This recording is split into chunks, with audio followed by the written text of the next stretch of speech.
సరిగ్గా ఎన్నికలకు కొన్ని నెలల ముందు దేశ రాజకీయాలను కుదిపేసేందుకు రంగం సిద్ధమవుతోంది. కొన్ని సంవత్సరాల నుంచి ఎప్పటికప్పుడు అటకెక్కుతున్న యూనిఫామ్ సివిల్ కోడ్ను ఈసారి ఎలాగైనా ఆచరణలోకి తేవాలని నరేంద్ర మోదీ సర్కార్ కంకణం కట్టుకుంది. ఈ వర్షాకాల సమావేశాల్లోనే యూసీసీ బిల్లును పార్లమెంటు ముందు ఉంచాలని కృతనిశ్చయంతో ఉంది. అటు విపక్షాల్లో కొన్ని యూసీసీకి వ్యతిరేకంగా గళమెత్తుతుంటే మరికొన్ని అందరికీ ఒకే చట్టం ఉంటే తప్పేంటని మద్దతిస్తున్నాయి. దీంతో ఈసారి పార్లమెంట్ సెషన్లో అధికార విపక్షాల మధ్య సమరం యూసీసీ చుట్టే తిరగడం ఖాయంగా కనిపిస్తోంది. అసలేంటి యూసీసీ? దీనిపై పొలిటికల్ రగడ ఏంటి? అందరికీ ఒకే న్యాయం ఒకే చట్టం, ఈ మాట వినడానికి చాలా సబబుగా ఉండే మాట నిజం. అలాంటి అంశంపై భిన్న వాదనలు ఎందుకు? దీన్ని తెరపైకి తీసుకురావడంలో బీజేపీ వ్యూహం ఏంటి? వ్యతిరేకిస్తున్న విపక్షాల వాదనలేంటి? యూనిఫామ్ సివిల్ కోడ్ అమలు ఎంతవరకు సాధ్యమవుతుంది? అది అంత సులువా? అమలు చేస్తే ఏమవుతుంది? యూనిఫామ్ సివిల్ కోడ్ కి రంగం సిద్ధమైందా? ఉమ్మడి పౌర స్మృతితో వచ్చే మార్పేంటి? యూనిఫామ్ సివిల్ కోడ్ రాజ్యాంగబద్ధమేనా? వ్యతిరేకించే పక్షాల అభ్యంతరాలేంటి? ఉమ్మడి పౌర స్మృతిపై దేశంలో మళ్లీ చర్చ ఊపందుకుంది. తొందరలోనే అమలయ్యే సంకేతాలు కనిపిస్తున్నాయి. బీజేపీ దూకుడు చూస్తుంటే తొందరలోనే యూనిఫామ్ సివిల్ కోడ్ వచ్చే అవకాశం కనిపిస్తోంది. అదే సమయంలో విపక్షాల నుండి ఎప్పటినుండో వ్యతిరేకత కొనసాగుతూనే ఉంది. లేటెస్ట్ గా ఉమ్మడి పౌర స్మృతి యూనిఫామ్ సివిల్ కోడ్ పై ప్రధాని నరేంద్ర మోదీ సంచలన కామెంట్స్ చేశారు. మధ్యప్రదేశ్లో అసెంబ్లీ ఎన్నికల ప్రచారాన్ని ప్రారంభించిన ప్రధాని మోదీ దేశానికి ఉమ్మడి పౌర స్మృతి అవసరం ఉందన్నారు. బీజేపీ కార్యకర్తల సమావేశంలో ఆయన ఈ వ్యాఖ్యలు చేశారు. ఈ విషయంలో ముస్లింలను కొన్ని రాజకీయ పార్టీలు అనవసరంగా రెచ్చగొడుతున్నాయని మండిపడ్డారు ప్రధాని మోదీ. ఒక దేశానికి రెండు చట్టాలు కావాలా అంటూ ప్రధానమంత్రి నరేంద్ర మోదీ సూటిగానే ప్రశ్నించారు. ఒకే కుటుంబంలో ఉండే ఇద్దరు వ్యక్తులకి రెండు నిబంధనలు పెడితే దేశం ఎలా ముందుకు వెళ్తుందని నిలదీశారు.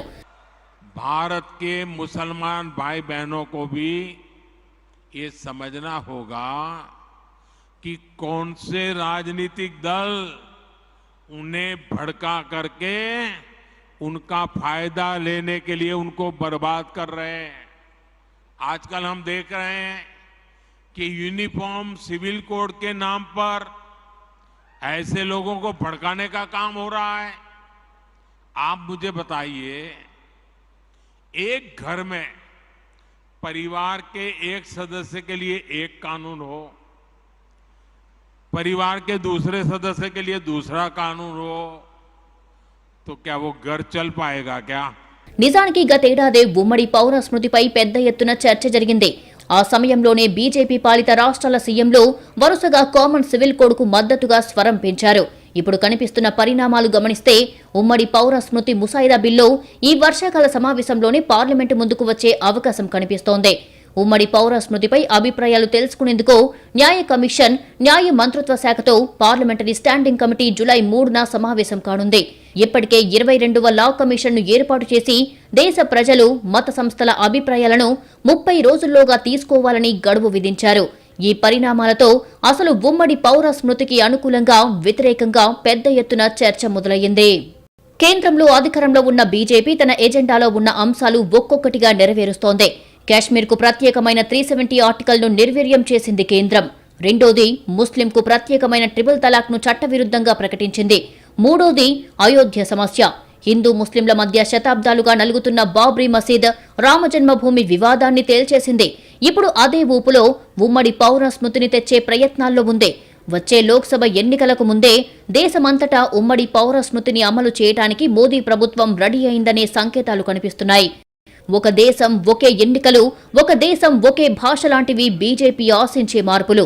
అందుకే జమిలీ ఎన్నికల గురించైనా, హిందీ జాతీయ భాష అనే చర్చకైనా ఆసక్తి లేవనెత్తుతుంది. ఒక దేశం ఒకే తిండి, ఒకే కట్టు, బట్ట లాంటి అంశాలపై కూడా చర్చకు వెనకాడని బీజేపీ ప్రస్తుతానికి ఒక దేశం ఒకే చట్టం అంశాన్ని తెరపైకి తెచ్చింది. ఏమిటి ఉమ్మడి పౌర స్మృతి? దీని గురించి మన రాజ్యాంగంలోని 44వ అధికరణంలో రేఖామాత్రంగా కనిపిస్తుంది. మతాలు, కులాలు, లింగ భేదాలకు అతీతంగా అందరికీ సమానంగా ఒకటే చట్టం ఉండాలనేది ఉమ్మడి పౌర స్మృతి. ప్రస్తుతం మన దేశంలో వివాహం, విడాకులు, దత్తత, భరణం, సంరక్షణ, వారసత్వం తదితర వ్యక్తిగత అంశాల్లో మతాల వారీగా చట్టాలు అమల్లో ఉన్నాయి. అంటే ఇప్పటి వరకు హిందూ, ముస్లిం, క్రిస్టియన్ ఇలా వివిధ మతాల ప్రజలకు కీలకమైన అంశాల్లో వేర్వేరు చట్టాలు అమలవుతున్నాయి. ఇప్పుడు ఈ ఉమ్మడి పౌర స్మృతిని అమల్లోకి తీసుకువస్తే ఈ వ్యక్తిగత చట్టాలన్నీ రద్దై అందరికీ ఒకే చట్టం అమలవుతుంది. ఇప్పటికే బీజేపీ పాలిత రాష్ట్రాలైన ఉత్తరప్రదేశ్, గుజరాత్, ఉత్తరాఖండ్, మధ్యప్రదేశ్లో యూసీసీని తీసుకురావాలని డిమాండ్ చేస్తున్నాయి. ఉమ్మడి పౌర స్మృతి ఈ రోజు మొదలైన అంశం కాదు. రాజ్యాంగాన్ని రచించిన సమయంలోనే ఉమ్మడి పౌర స్మృతి ఉండాలని అప్పటి నాయకులు గుర్తించారు. భవిష్యత్లోనైనా దేశవ్యాప్తంగా ఒకే చట్టం తీసుకురావాలని, అయితే ఇది నిర్బంధంగా కాకుండా స్వచ్ఛందంగా ఆచరణలోకి వస్తే బాగుంటుందని భారత రాజ్యాంగ నిర్మాత బాబాసాహెబ్ అంబేద్కర్ అభిప్రాయపడ్డారు. మైనారిటీలు తిరుగుబాటు చేసే విధంగా ప్రభుత్వాలు ఎలాంటి నిర్ణయాలు తీసుకోకూడదని ఆయన అప్పట్లోనే వ్యాఖ్యానించారు. పర్సనల్ లా మత సాంప్రదాయాలు, విశ్వాసాలకు సంబంధించినది కావడంతో వారి మనోభావాలు దెబ్బతీసేలా యూసీసీ తీసుకురావడం అంత సులభం కాదన్న వాదనలు కొనసాగుతూ వచ్చాయి. ఆ తర్వాత యూసీసీని తీసుకురావాలని ప్రభుత్వాలు పెద్దగా ప్రయత్నాలు చేయలేదు. 1985లో షాబానో కేసుతో యూనిఫామ్ సివిల్ కోడ్ ఆవశ్యకత ఉందన్న అభిప్రాయం బలంగా వచ్చింది. మధ్యప్రదేశ్కు చెందిన షాబానో అనే ముస్లిం మహిళ 40 ఏళ్ల వైవాహిక జీవితం తర్వాత 3 సార్లు తలాక్ చెప్పి తనకు విడాకులిచ్చిన భర్త నుంచి భరణం కోరుతూ కోర్టుకెక్కింది. సుప్రీంకోర్టు కూడా ఆమెకు జీవన భృతి చెల్లించాలని తీర్పు చెప్పింది. కానీ అప్పటికే అమల్లో ఉన్న చట్టం ప్రకారం ముస్లిం మహిళలకు భర్త విడాకులు ఇచ్చినా భరణం ఇవ్వనక్కర్లేదు. ఇలా పర్సనల్ చట్టాల్లోని సంక్లిష్టత, వివక్షను ఆయుధాలుగా చేసుకుని బీజేపీ ఉమ్మడి పౌర స్మృతిని అమల్లోకి తీసుకురావాలని గట్టి పట్టుదలతో ఉంది. మన దేశంలో గోవాలో మాత్రమే ఒకే చట్టం అమలవుతోంది. 1867లో పోర్చుగల్ సివిల్ కోడ్ అమల్లోకి వచ్చింది. 2015లో కూడా సుప్రీంకోర్టు దేశానికి ఉమ్మడి పౌర స్మృతి అవసరమని అభిప్రాయపడింది.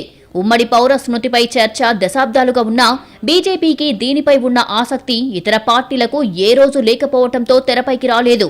గతేడాది కేంద్ర హోంమంత్రి అమిత్ షా ఉమ్మడి పౌర స్మృతి అమలుపై సంకేతాలిచ్చారు. ఇప్పుడు ప్రధాని మోదీ కూడా దీనిపై కామెంట్ చేశారు. ఉమ్మడి పౌర స్మృతి మొదట్నుంచి బీజేపీ ఎజెండాలో భాగం. గతెన్నికల మేనిఫెస్టోలో కూడా దీన్ని పొందుపరిచింది. అయితే యూనిఫామ్ సివిల్ కోడ్ అమలు చేయాలనే ఉత్సాహం బీజేపీదే తప్ప అనేక రాజకీయ పక్షాలు, మైనారిటీ మత సంస్థలు తమకు ఏమాత్రం ఆమోదయోగ్యం కాదని ఇప్పటికే అనేకసార్లు స్పష్టం చేశాయి. ముఖ్యంగా ముస్లింల నుంచి యూనిఫామ్ సివిల్ కోడ్పై గట్టి వ్యతిరేకత వ్యక్తమవుతోంది. ఇది రాజ్యాంగ విరుద్ధమని, మైనారిటీలకు వ్యతిరేకమని, ముస్లింలకు ఆమోదయోగ్యం కాదని అఖిల భారత ముస్లిం పర్సనల్ లా బోర్డు అంటోంది. ఆప్, ఉద్ధవ్, శివసేన యూసీసీకి సపోర్ట్ చేస్తున్నాయి. ఇతర పార్టీలు దీనిపై విరుచుకుపడుతున్నాయి. యూనిఫామ్ సివిల్ కోడ్ అంశం విపక్షాల్లో చీలిక తెస్తుందా? ఇతర సమస్యల నుండి ప్రజల దృష్టి మళ్లించడానికి పనికొస్తుందా? బీజేపీ ఇదే వ్యూహంతో యూసీసీని తెరపైకి తెచ్చిందా? రాజకీయంగా ఈ అంశంతో వచ్చే మార్పులేంటి? యూనిఫామ్ సివిల్ కోడ్ విషయంలో 2 అంశాలు చర్చించాలి. ఈ అంశం దేశంపై ఎలాంటి ప్రభావం చూపుతుంది అనేది మొదటిదైతే, రెండోది రాజకీయంగా ఎలాంటి మార్పులకు కారణమవుతుంది అనే అంశం. ఎందుకంటే బీజేపీ ఈ విషయంలో వ్యూహాత్మకంగానే ఉంది. యూనిఫామ్ సివిల్ కోడ్ చిన్న నిర్ణయం కాదని ఆ పార్టీకి తెలుసు. దీన్ని తెరపైకి తెస్తే వ్యతిరేకతతో ఊగిపోయే పార్టీలు కొన్నుంటాయని, విధానాల రీత్యా సపోర్ట్ చేసే పార్టీలు కూడా ఉంటాయని ఆ పార్టీకి తెలుసు. వచ్చేది ఎన్నికల సమయం. అటు చూస్తే విపక్షాలన్నీ ఏకమయ్యే ప్రయత్నాల్లో ఉన్నాయి. సమావేశాలు, సంప్రదింపులు కూడా నడుస్తున్నాయి. ఇవన్నీ ఓ కొలిక్కి వచ్చే సందర్భంలో యూనిఫామ్ సివిల్ కోడ్ అంశం తెరపైకి వస్తోంది. దీనిపై అన్ని పార్టీల్లో ఒకే అభిప్రాయం లేదు. నిష్కర్షగా వ్యతిరేకించే పార్టీలు కొన్నైతే సపోర్ట్ చేసే పార్టీలు మరికొన్ని ఉన్నాయి. ఇప్పుడు యూసీసీ తెరపైకి రాగానే విపక్షాల చీలిక రావటం అనివార్యంగా జరుగుతుంది. ఉదాహరణకు యూసీసీని ఉద్ధవ్, శివసేన సపోర్ట్ చేస్తోంది. ఆప్ ఇప్పటికే దీనిపై కొంచెం సపోర్ట్ చేస్తారని తేల్చేసింది. మిగతా విపక్ష పార్టీలు యూసీసీని వ్యతిరేకిస్తూ ప్రకటనలు చేస్తున్నాయి. ఇదంతా చూస్తే ఎన్నికల వేళ వేరే అంశాలపైకి దృష్టి పోకుండా యూసీసీ గొడవతో విపక్షాలు చీలిపోయేలా చేయటం బీజేపీ వ్యూహంలా కనిపిస్తోంది. అదే సమయంలో అటు ప్రజల్లో కూడా దీనిపై భిన్న అభిప్రాయాలు ఉంటాయి. ఓటర్లపై కూడా కీలకమైన ఇతర సమస్యల కంటే యూసీసీ ఎక్కువ ప్రభావం చూపే అవకాశం ఏర్పడుతుంది. ఎటు యూసీసీతో మెజారిటీ మతానికి పెద్ద సమస్య లేదు. జెండర్ ఈక్వాలిటీ లాంటి ఆకర్షించే అంశాలు ఉండనే ఉన్నాయి. మహిళల నుండి మద్దతు రావడానికి పనికొచ్చే అంశాలు ఖచ్చితంగా ఈ చట్టంలో చేరతాయి. వచ్చే ఎన్నికల్లోపు బిల్లు పెడితే సరి, లేకపోతే వచ్చే ఎన్నికలకు ఇదే ఎజెండాతో వెళ్లినా బీజేపీకి ప్రయోజనమే. దీంతో ఒక్క దెబ్బకు అనేక పిట్టలన్నట్టు ఒక్క యూసీసీతో బహుళ ప్రయోజనాలు సాధించే వ్యూహంలో బీజేపీ ఉందనే వాదనలు నడుస్తున్నాయి. ఊహించినట్టే విపక్షాలు కూడా మోడీ వ్యాఖ్యలపై గళం విప్పడం ప్రారంభించాయి. పౌర స్మృతిని తాము వ్యతిరేకిస్తున్నామని, హిందువుల్లో ముందు ఆ విధానం అమలు చేయాలని, ఆలయాల్లో దళితులతో పూజలు చేయడానికి అవకాశం కల్పించాలని తమిళనాడు సీఎం స్టాలిన్ అంటున్నారు. దేశంలో శాంతి భద్రతలను పూర్తిగా దెబ్బతీసి మత కల్లోలాలను రెచ్చగొట్టేందుకు ప్రయత్నిస్తున్నారని ఆరోపించారు. నరేంద్ర మోదీ సర్కార్పై ప్రజల్లో నెలకొన్న అసంతృప్తిని గమనించి ఉమ్మడి పౌర స్మృతి అంశాన్ని తెరపైకి తీసుకువచ్చారని ఎన్సీపీ అధినేత శరద్ పవార్ అంటున్నారు. దేశంలో ప్రస్తుత రాజకీయ వాతావరణం తమకు అనుకూలంగా లేనందునే ప్రజల దృష్టిని మళ్లించేందుకు మోదీ యూసీసీ అంశాన్ని లేవనెత్తారని పవార్ వాదన. ఆమ్ ఆద్మీ పార్టీ, ఠాక్రే, శివసేన తప్ప దాదాపు అన్ని ప్రతిపక్షాలు ఉమ్మడి కోడ్ను తీవ్రంగా వ్యతిరేకిస్తున్నాయి. కోడ్ అమలు చేస్తామంటే తుఫాను తప్పదని నేషనల్ కాన్ఫరెన్స్ అధినేత ఫరూక్ అబ్దుల్లా హెచ్చరించారు. కేంద్రం దీనిపై పునరాలోచించాలని కోరారు. భారతదేశంలో మత భిన్నత్వాన్ని, కోడ్ అమలుతో తలెత్తే పరిణామాలని పరిగణలోకి తీసుకోవాలని సూచించారు. 9 ఏళ్ల తర్వాత ఇప్పుడే ఎందుకు ఈ అంశాన్ని లేవనెత్తారని కేంద్ర మాజీ మంత్రి, స్వతంత్ర ఎంపీ కపిల్ సిబల్ ప్రధానిని ప్రశ్నించారు. 2024 ఎన్నికలను దృష్టిలో పెట్టుకునే ఉమ్మడి పౌర స్మృతి అని అంటున్నారని మండిపడ్డారు. లోక్సభ ఎన్నికలకు ముందు ధరల పెరుగుదల, నిరుద్యోగం నుంచి ప్రజల దృష్టి మళ్లించేందుకు మోదీ ఈ వివాదాస్పద అంశాన్ని లేవనెత్తారని కాంగ్రెస్, జేడీయూ ఆరోపిస్తున్నాయి. ద్రవ్యోల్బణం, నిరుద్యోగం, అల్లర్ల నుంచి ప్రజల దృష్టి మరల్చడానికే మోదీ యూసీసీని ప్రస్తావించారని కాంగ్రెస్ నేత చిదంబరం మండిపడ్డారు. దీన్ని బలవంతంగా ప్రజలపై రుద్దితే ప్రజల్లో వర్గ విభజనలు మరింతగా పెరుగుతాయన్నారు. ప్రజలపై యూసీసీని బలవంతంగా రుద్దడం వల్ల ప్రయోజనాలు ఉండవని చిదంబరం విమర్శించారు. మైనారిటీ, గిరిజన వర్గాలపై యూసీసీ ప్రతికూల ప్రభావం చూపుతుందని కేంద్రం పునరాలోచించాలని శిరోమణి అకాలీదళ్ అంటోంది. యూనిఫామ్ సివిల్ కోడ్కు తమ పార్టీ సూత్రప్రాయంగా మద్దతిస్తుందని ఆమ్ ఆద్మీ పార్టీ ప్రకటించింది. కానీ అన్ని భాగస్వామ్య పక్షాలతో విస్తృత సంప్రదింపుల ద్వారా కేంద్ర ప్రభుత్వం ఏకాభిప్రాయాన్ని తీసుకురావాలంటోంది. ఇక అఖిల భారత ముస్లిం పర్సనల్ లా బోర్డు, మజ్లిస్ పార్టీ యూసీసీని గట్టిగా వ్యతిరేకిస్తున్నాయి. ఈ ప్రకటనలన్నీ చూస్తే మోదీ ఒక్క మాట తేనె తుట్టను కదిలించినట్టు కనిపిస్తోంది. విపక్షాలు ఇతర అంశాలను వదిలేసి యూసీసీ మీద పడటం ఖాయంగా కనిపిస్తోంది. అటు ప్రజల్లో కూడా ఇదే అంశం కీలకంగా మారే పరిస్థితి కనిపిస్తోంది.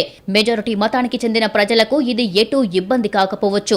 మైనారిటీల నుండి వ్యతిరేకత ఖచ్చితంగా ఉన్నా ఆ ఓట్లను బీజేపీ లెక్కల్లోకి తీసుకోవటం లేదు. అదే సమయంలో తలాక్పై నిర్ణయం తర్వాత ముస్లిం మహిళల సపోర్టు వచ్చిందని, ఇప్పుడు యూసీసీతో కూడా ముస్లిం మహిళల నుండి సపోర్టు వస్తుందనే ఆలోచన ఉండనే ఉంది. ఇవన్నీ కలిసి యూనిఫామ్ సివిల్ కోడ్ కొంతకాలం పాటు దేశంలో కీలక అంశంగా చర్చల్లో ఉండే అవకాశం స్పష్టంగా కనిపిస్తోంది. అంటే ఇంధన ధరలు, నిత్యావసరాల రేట్లు, ద్రవ్యోల్బణం, మణిపూర్ గొడవలు, రూపాయి విలువ, నిరుద్యోగం లాంటి సమస్యలన్నీ కాస్త పక్కకు జరిగి దేశమంతా యూసీసీ గురించి మాట్లాడుకునే పరిస్థితి వస్తే అది ఎవరికి లాభం, ఎవరికి నష్టం? ఇదే బీజేపీ రాజకీయ వ్యూహం కావచ్చు. బీజేపీ తన ఎజెండాలో అంశాల్ని వరుసగా అమలు చేస్తూ వెళుతోంది. కశ్మీర్, తలాక్, రామ జన్మభూమి, ఇప్పుడు యూనిఫామ్ సివిల్ కోడ్. ఒక దేశం, ఒకే చట్టం అనే మాట వినడానికి సింపుల్గా ఉన్నా అమలు చేయడం అంత తేలిక కాదంటున్నారు. దీన్ని సాంస్కృతిక, మతపరమైన దాడిగా మైనారిటీలు భావిస్తున్నారు. ఇది ప్రజల మధ్య విభేదాలను మరింత పెంచుతుందనే వాదనలు ఉన్నాయి. దేశంలోని భిన్నత్వంలో ఏకత్వాన్ని దెబ్బతీస్తుందంటున్నాయి రాజకీయ పక్షాలు. ఉమ్మడి పౌర స్మృతి చెప్పటానికి ఇది చాలా గంభీరంగా వినిపించే మాట. ఒక దేశం, ఒక చట్టమని సింపుల్గా దీన్ని చెప్పొచ్చు. కానీ దీని నిర్వచనాలు, అమలుతో వచ్చే ఫలితాలు మాత్రం చెప్పినంత తేలిగ్గా మాత్రం ఉండవనే అభిప్రాయాలు ఉన్నాయి. అయితే రాజకీయ ప్రయోజనాలే అంతిమంగా నిర్ణయాలు జరిగే కాలంలో ప్రభుత్వాలు ఎలాంటి నిర్ణయం తీసుకున్నా దానితో పొలిటికల్ గా ఎలాంటి ఫలితాలుంటాయనే అంచనాలతోనే తీసుకుంటాయి. ఇప్పుడు బీజేపీకి కూడా అలాంటి అంచనాలే ఉన్నాయి. బంపర్ మెజారిటీతో అధికారంలోకి రాగానే ఒక్కో నిర్ణయం తీసుకుంటూ వస్తోంది. అది ట్రిపుల్ తలాక్ అయినా, కాశ్మీర్పై నిర్ణయమైనా, అయోధ్య పరిష్కారమైనా ఒకదాని తర్వాత మరొకటి బీజేపీ తన ప్రయోజనాలకు అనుగుణంగా పరిష్కరించుకుంటోందనే విమర్శలు ఉన్నాయి. వీటికి సమర్థింపుగా ఎన్ని వాదనలు ఉన్నాయో వ్యతిరేకిస్తూ అంతే బలంగా అనేక వాదనలు వినిపిస్తుంటాయి. ఉమ్మడి పౌర స్మృతితో ఎవరికి లాభం, ఆ లాభం ఎలాంటిది, ఎవరికి నష్టం, ఆ నష్టం ఏ స్థాయిలో ఉంటుంది? ఈ అంశాలు చర్చించే ముందు ఈ యూనిఫామ్ సివిల్ కోడ్ అమలు చేస్తే ఎలా ఉంటుందో చూద్దాం. మన దేశంలో హిందువులు 81% ఉంటే ముస్లింలు 12.9%, క్రిస్టియన్లు 2.4%, సిక్కులు 2%, బుద్ధిస్టులు 0.7% ఉన్నారు. ఈ మతాలను అనుసరించే వారి నమ్మకాలు వేర్వేరుగా ఉన్నట్టుగానే ఆ మతాల్లో పెళ్లి, విడాకులు, వారసత్వం, దత్తత, విడాకుల తర్వాత ఇచ్చే జీవన భృతి లాంటి అంశాలపై భిన్నమైన చట్టాలు ఉన్నాయి. ఇప్పటి వరకు వాటికి అనుగుణంగానే కీలక అంశాలు నిర్ణయమవుతున్నాయి. అంటే హిందూ వివాహ చట్టాలు, షరియా ముస్లిం పర్సనల్ చట్టాలు ఆ మతాలకు సంబంధించిన వ్యక్తుల జీవితాలను నిర్ణయిస్తున్నాయి. ఇప్పుడు ఉమ్మడి పౌర స్మృతి అమల్లోకి వస్తే హిందువైనా, ముస్లిమైనా, క్రిస్టియన్ అయినా భారత పౌరులందరికీ సివిల్ కోడ్ ఒకటే అమలవుతుంది. ఇప్పటి వరకు నేరాలకు సంబంధించి అందరికీ ఒకే చట్టం అమల్లో ఉన్నట్టుగా సివిల్ అంశాల్లో కూడా అందరూ ఒకే చట్టం కిందికి వస్తారు. ఈ చట్టం చేస్తే వచ్చే లాభ నష్టాలు ఉపరితలం నుండి ఓ రకంగా కనిపిస్తే లోతుల్లోకి వెళ్తే మరోలా కనిపిస్తాయి. పైపైన చూస్తే కామన్ సివిల్ కోడ్ వల్ల కనిపించే లాభాలేవంటే కులం, మతం, వర్గం, స్త్రీ, పురుష భేదాలకు అతీతంగా దేశంలోని పౌరులందరికీ సమాన హోదా లభిస్తుంది. లైంగిక సమానత్వం వల్ల స్త్రీ పురుషులిద్దరూ చట్ట ప్రకారం సమానమనే వాదనకు బలం చేకూరుతుంది. క్రిమినల్, సివిల్ చట్టాలన్నీ అందరికీ సమానమవుతాయి. బహుభార్యత్వం నేరంగా మారుతుంది. అన్ని మతాల్లో చిన్న కుటుంబం తప్పనిసరి చేసే అవకాశం వస్తుంది. అటు నష్టాల సంగతి చూస్తే ఉమ్మడి చట్టం అంటే అన్ని మతాల చట్టాల్లోని మంచి అంశాలు ఉమ్మడిగా మారతాయా, లేక ఒక మతానికి సంబంధించిన అంశాలే చట్టంలో చేరి అందరిపై రుద్దుతారా అనే అనుమానం మొదటిది. ఫలితంగా తమ మతంపై, సంస్కృతిపై దాడి అని ముస్లింలు సహా కొన్ని వర్గాలు భావించే అవకాశం ఉంది. అసలు మతం వంటి వ్యక్తిగత విషయాల్లో ప్రభుత్వ జోక్యం ఏమిటనేది యూనిఫామ్ సివిల్ కోడ్ని వ్యతిరేకించే వారి వాదన. రాజ్యాంగంలోని ఆర్టికల్ 25 ద్వారా సంక్రమించే మత స్వేచ్ఛకు ఈ చట్టం అడ్డంకిగా మారే అవకాశం ఉంటుంది. అన్నిటికీ మించి భిన్నత్వాన్ని కాపాడుకుంటూ ఒక్కటిగా ఉండాల్సిన దేశానికి ఒకే రంగు వేసే పరిస్థితి ఏర్పడుతుంది. నిజానికి దీన్ని బీజేపీ 2014 ఎన్నికల మేనిఫెస్టోలోనే చేర్చింది. ఉమ్మడి పౌర స్మృతి సాధ్యాసాధ్యాలను పరిశీలించాల్సిందిగా 2016లోనే మోదీ ప్రభుత్వం లా కమిషన్ను కోరింది. నిపుణులు, ఇతర వర్గాల అభిప్రాయాలను తీసుకొని అధ్యయనం చేశాక ప్రస్తుతానికి దేశంలో ఉమ్మడి పౌర స్మృతి అవసరం లేదని లా కమిషన్ తేల్చి చెప్పింది.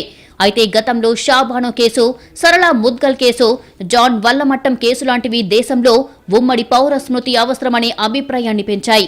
ప్రతి అంశంలోనూ మా మతం ప్రకారం ఇది కుదరదు, అది చెల్లదంటే సమ్మతించమని సుప్రీం కామెంట్ చేసింది. ఇప్పటికే తలాక్పై నిర్ణయంతో ముస్లిం మహిళల నుండి మద్దతు పొందగలిగామనే అభిప్రాయం బీజేపీలో ఉంది. ఇప్పుడు ఉమ్మడి పౌర స్మృతితో మరింత మద్దతు పొందే అవకాశం ఉందనే అభిప్రాయంలో ఆ పార్టీ ఉంది. దీనికి తోడు మత ప్రాతిపదికన కనిపిస్తున్న ఈ నిర్ణయం అందరూ సమానమే, అందరికీ ఒకటే న్యాయం, ఒకటే చట్టం అనే మాటలు మెజారిటీ ప్రజానికాన్ని ఎటూ ఆకర్షిస్తాయి. దీంతో ఒక్క దెబ్బకు రెండు పిట్టలు అన్నట్టుగా యూనిఫామ్ సివిల్ కోడ్తో లాభపడొచ్చని బీజేపీ భావిస్తోంది. ఇప్పటికే గతేడాది హిజాబ్ కర్ణాటకలో మొదలై పలు రాష్ట్రాల్లో చర్చగా మారింది. విద్యా సంస్థల్లో మత సంబంధిత బట్టలు, చిహ్నాలు ధరించవద్దని చెప్పటం చాలా మందికి సబబుగానే ఉండే అంశం. కానీ లోతుగా చూస్తే తప్ప ఇందులో ఉన్న భిన్న కోణాలు అర్థమయ్యే అవకాశం లేదు. ఇప్పుడు కూడా ఒక దేశం, ఒక చట్టం అనటంలో కూడా ఇందులో తప్పేముంది? అందరికీ ఒకటే న్యాయమనడం మంచి విషయమే కదా అనిపించటం సహజం. కానీ దీన్ని లోతుల్లోకి వెళ్తే తప్ప కామన్ సివిల్ కోడ్ అమలు ఎంత సబబు, ఎంత సాధ్యం, ఎంత క్లిష్టం అనే అంశాలు అర్థం కావు. ఉమ్మడి పౌర స్మృతిని ముస్లిం సమాజం తీవ్రంగా వ్యతిరేకిస్తోంది. తమ మీద జరిగే మత, సాంస్కృతిక దాడిగా భావిస్తోంది. దేశంలో మైనారిటీ వ్యతిరేక విధానాలు అమలవుతున్నాయనే భావన ఇప్పటికే ఉంది. యూసీసీని కూడా తీసుకువస్తే దేశంలో ఘర్షణలకు దారితీసే అవకాశాలు ఉన్నాయి. పెళ్లి, విడాకులు, ఆస్తి, హక్కులు, భరణాల వంటి వాటిపై ఏ మత ప్రాతిపదికన నిర్ణయాలు తీసుకుంటారన్నది అతిపెద్ద సమస్య కాబోతోంది. ప్రపంచాన్ని అబ్బురపరిచే భిన్నత్వంలో ఏకత్వం మన దేశం సొంతం. ఇప్పుడు యూనిఫామ్ సివిల్ కోడ్ని తెస్తే సమాజంలో ఆ వైవిధ్యం దెబ్బతింటుందనే అభిప్రాయాలు కూడా ఉన్నాయి.